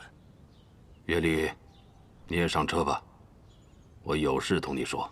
皇兄，你是不是又有什么麻烦事要交代给我？不算麻烦事。其实姑还了解一些事情，是锦仙没有告诉我的。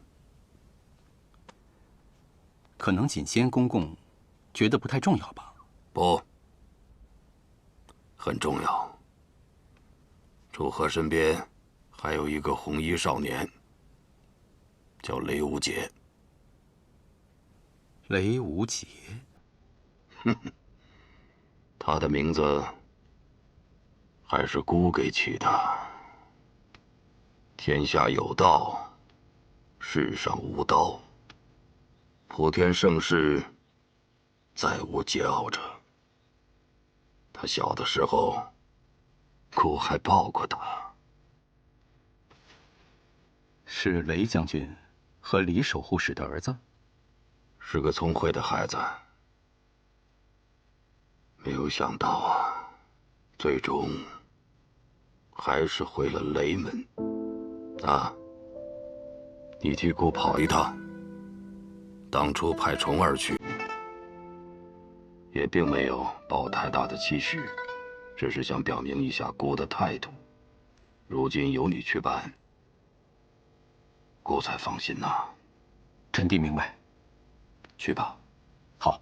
哎，还有啊，不管见到楚河，还是遇到雷家那个孩子，都替姑说一句。姑有愧。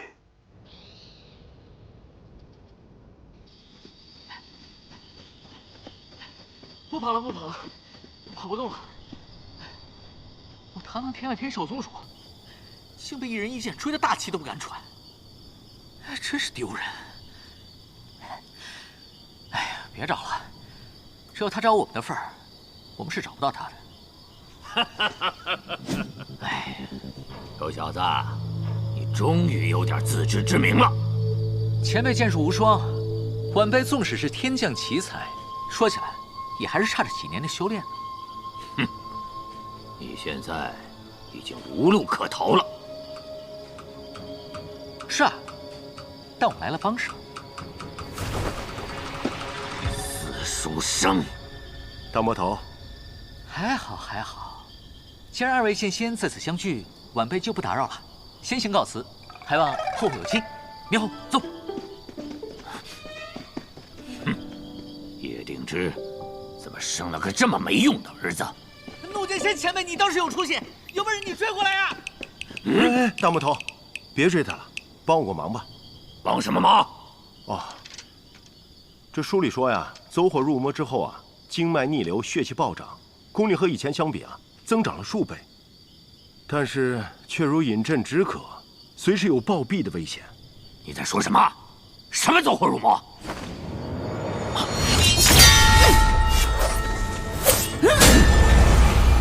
大魔头，就是他走火入魔了。李寒衣，苏长河在哪里？我要杀了他！死书生，原来你是要我帮你制住他，凭什么？哎，别急，我已经找到破解的方法了。先断其意识，止其真气，然后再找。哎，少废话，5个字，打晕了再说。啊！苏昌黎死了，你为什么活着？目标的实力和情报严重不符，又有剑心种的李肃王在旁，我判断，在那种情况下，不再适合继续执行任务。知道了，你的任务暂时停止。至于昌黎的死，与你无关。谢大家长。下去吧。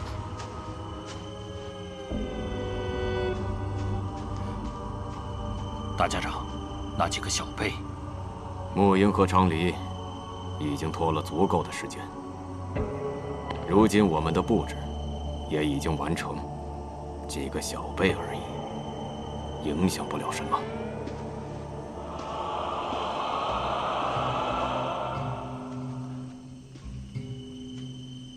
你刚才对沐英动了杀心，杀手任务失败，身死本是正常的。